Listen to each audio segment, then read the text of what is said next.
this is where it all starts at to make a hanging basket or growing your own flowers.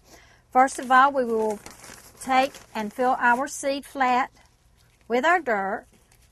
Of course, you will have to moisten your dirt. You will sprinkle all your seed out. All right, this is considered a hanging basket vinca. These we will put 3 to 4 flowers from this flat here to go into the basket. And of course this does spread and your basket will be full.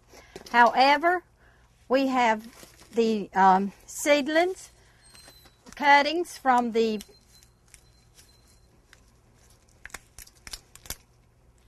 Wandering Dew, that you will see the roots at the end. And whenever we are doing our seedling, though, these need to stay in here 7 to 10 days.